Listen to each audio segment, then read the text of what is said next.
राजस्थान, मध्य प्रदेश, छत्तीसगढ़, तेलंगाना, जो मुख्य रूप से 4 स्टेटों में जो चुनाव हैं, उस चुनाव में जो कैडर से जुड़े हुए लोग हैं, मूवमेंट से जुड़े हुए लोग हैं, वो आने वाले चुनाव में हाथी का बटन दबा करके इस मूवमेंट को मजबूत करें। वरना जो बीजेपी की जो सरकार चल रही है वो कहीं ना कहीं बहुजन के लिए नुकसानदायक है, संविधान के लिए नुकसानदायक है। तो कहीं ना कहीं हमको अगर बचना है तो केवल एक हाथी ही एक ऐसी चीज़ जो हमको बचा सकती है, जिसको माननीय बहन जी इस समय लीड कर रही हैं। तो माननीय बहन जी के प्रति आस्था रखते हुए मैं समाज से निवेदन करता हूं कि आगामी चुनाव में और इसके बाद जो आने वाला जो लोकसभा का चुनाव है, बीजेपी मुक्त करने के लिए बहुजन समाज पार्टी के पक्ष में सोचें। वो ये ना सोचें कि बहन जी गठबंधन करती हैं या नहीं करती हैं। गठबंधन होना ना होना ये बाद की बात है, लेकिन जो देखो पहले भी तो हम बिना गठबंधन के जीते थे। उत्तर प्रदेश में जब हम समाज से हम लोग जब जुड़े हुए थे तो हम जीते थे। तो गठबंधन होना ना होना वो सेकेंडरी बात है, प्राइमरी बात है। देखिए, जब तक बहन जी को ये लोग मजबूत नहीं आकेंगे, जब तक समाज उनके साथ खड़ा हो दिखाई नहीं देगा। अब हमारा हो क्या रहा है, हमारा बुद्धिजीवी अलग से सोच रहा है। जिन बड़े बड़े प्रोफेसर लोग जिनको हम लोग उम्मीद करते थे कि ये हमारे मूवमेंट को, समाज को लीड करेंगे, वो ये कह रहे हैं कि बीजेपी को हराने के लिए हमको उस गठबंधन में जाना चाहिए। जो प्रोफेसर लोग हैं, जो यूनिवर्सिटी के लोग हैं, तो कहीं ना कहीं मेरा ऐसा मानना है कि उनकी ये सोच गलत है। अगर वो ये मानते हैं कि हमने PhD कर ली है, हम प्रोफेसर हो गए हैं, तो हमारे डिसीजन अच्छा रहेगा, नहीं। मूवमेंट चलाना प्राइमरी चीज़ है, सत्ता आना जाना ये सेकेंडरी चीज़ है। मेरा ऐसा मानना है कि उन लोगों को सोचना चाहिए। आपने चुनाव का जिक्र कर दिया, 2024 में भी चुनाव है, गठबंधन को लेकर भी चर्चाएं चल रही हैं, जिसको आपने क्लियर ही कर दिया जी। तो क्या बीएसपी अकेले लड़कर अपनी स्थिति बना पाएगी? देखिए, एक्चुअल आज की जो पोजीशन है वो बहन जी अभी बोल रही हैं कि भाई मैं बिना गठबंधन के चुनाव लड़ूंगी। हो सकता है ये राजस्थान, मध्य प्रदेश, छत्तीसगढ़, तेलंगाना में जो चुनाव होने जा रहा है उसको ध्यान में रखते हुए बहन जी ऐसा कोई डिसीजन ले रही हो सकता है उस चुनाव को ख़त्म होने के बाद बहन जी इंडिया गठबंधन में जाएं। लेकिन ये प्रेशर बनाना या केवल उसी उम्मीद पे बैठे रहना कि बहन जी गठबंधन में जाएगी तो तब हम साथ देंगे, अगर नहीं जाएंगे तो नहीं देंगे, ये गलत बात है। आपने छत्तीसगढ़, राजस्थान का और मध्य प्रदेश का जिक्र किया, जिस प्रकार आकाश आनंद वहाँ पर रैलियां, जनसभाएं कर रहे हैं, उसको कैसे देख रहे हैं आप? देखिए, ये एक प्रैक्टिकल है बहन जी का।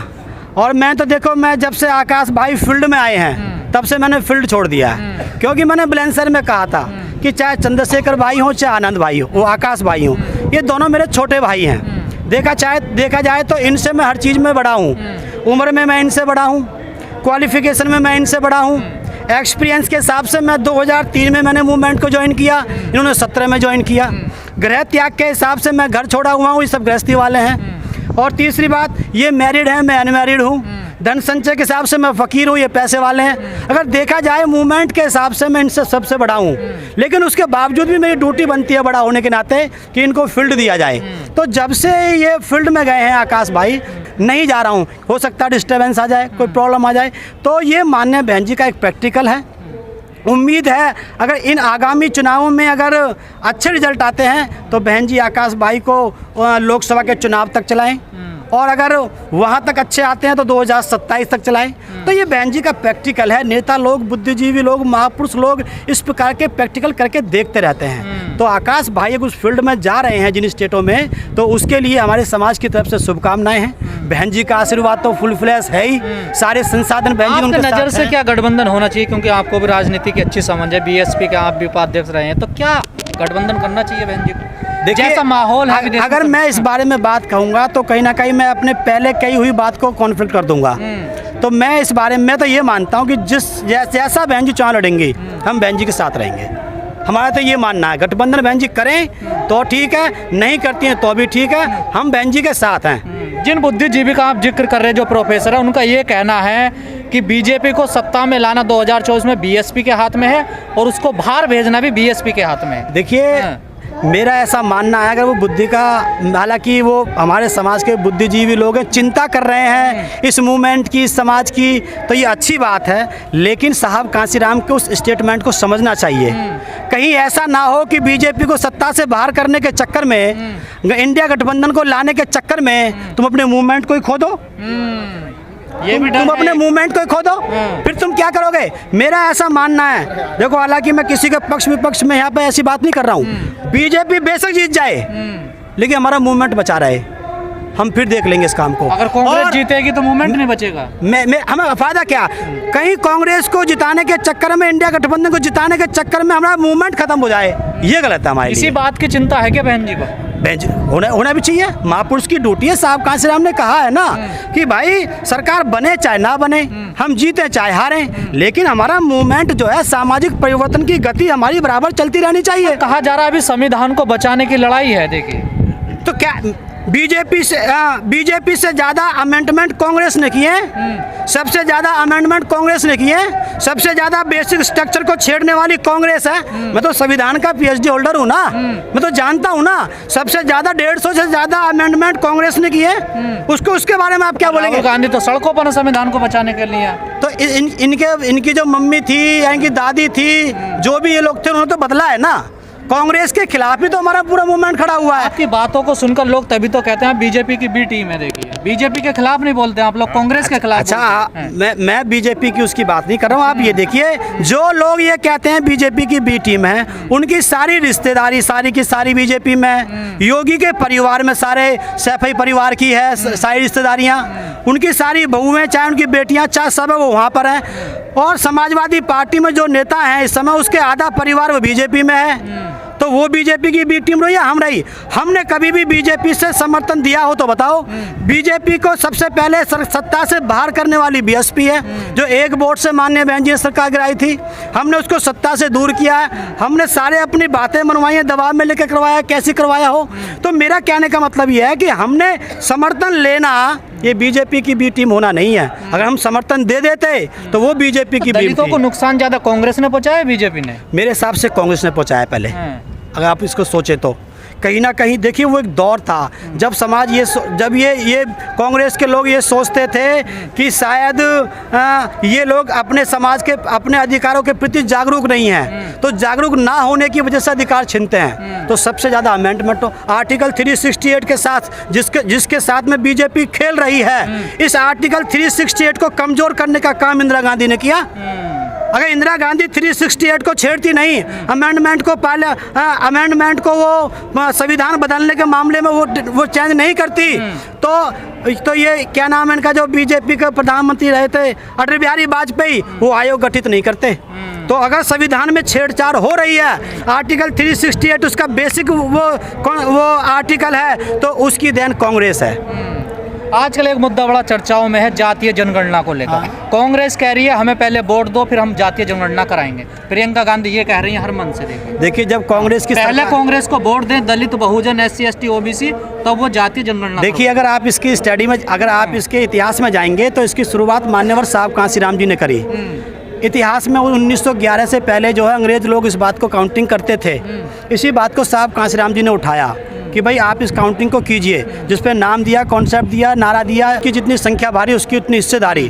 तो ये कांग्रेस का जो उस समय जब साहब कांशीराम मांग कर रहे थे तो कांग्रेस सत्ता में थी, तो उस टाइम तो उन्होंने ये काम नहीं कराया। तो मेरा ऐसा मानना है कि वो सोच रहे हैं कि कहीं इसका जो क्रेडिट है वो बहुजन समाज पार्टी के पास ना पहुंच जाए साहब कांशीराम जी के थ्रू। तो नारा तो वही दिया जा रहा ना। देखिए अभी भी हर कोई मंच से वही नारा दे रहा है। कौन सा नारा? जिसकी जितनी संख्या उसकी उतनी हिस्सेदारी।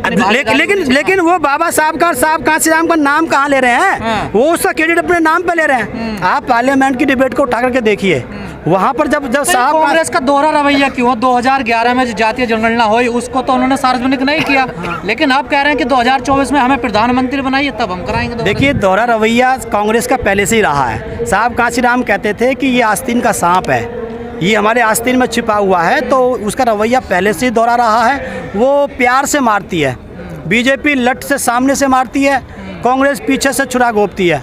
आगे वाले से हम लोग सचेत हो सकते हैं, लेकिन जो पीछे से हमारे पीछे जो आ रहा है मारने के लिए, उससे हम सचेत नहीं हो पाते हैं। तो इसलिए दोनों के लिए साहब कांशीराम ने कहा एक सांपनाथ है, एक नागनाथ है, हम दोनों से सहमत नहीं हैं। जो मूवमेंट में पीछे कुछ गिरावट आई, रुकावट आई, क्या उसमें कुछ उभार नज़र आ रहा है, वो आपको लग रहा है? देखिए मूवमेंट ये आना, ये दबता रहता है, उछलता रहता है। आप बुद्ध से लेकर के देखिए, फिर थोड़ा सा गिरावट आती है, फिर कोई महापुरुष पैदा होता है, फिर गिरावट आती है, फिर महापुरुष होता है। तो ये चलता आता जाता रहता है। अगर हम लोग अंग्रेज़ों से पहले की जो हमारी स्थिति थी, मुग़लों के बाद की जो हमारी स्थिति थी, वहाँ से देख करके अब तक फूले से, साहू से, बाबा साहब से, साहब कांशीराम के इस मूवमेंट का पूरा अध्ययन करते हैं तो हम बहुत ऊपर पहुँच चुके हैं। हमने काफ़ी अचीवमेंट किए हैं। हमें निराशा नहीं होनी चाहिए।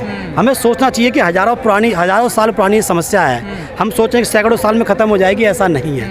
हालांकि अब तो बसपा के लिए सत्ता जरूरी है, मूवमेंट जरूरी है? मेरे हिसाब से मूवमेंट ज़रूरी है। अगर मूवमेंट को हम प्रायोरिटी देंगे, सत्ता हमारे पीछे घूमेगी, मेरा ऐसा मानना है। और जितने भी हमारे इस मूवमेंट को समझने वाले लोग हैं वो इस बात को समझते हैं। साहब कांशीराम ने खुद कहा था कि मेरा उद्देश्य सामाजिक परिवर्तन, आर्थिक मुक्ति मेरा उद्देश्य है, मेरा साध्य है, मेरा गोल है, ये तो मेरा माध्यम है, सत्ता मेरा माध्यम इस है। विरासत को थाम पाएंगे? बहन जी प्रैक्टिकल कर रही है ना।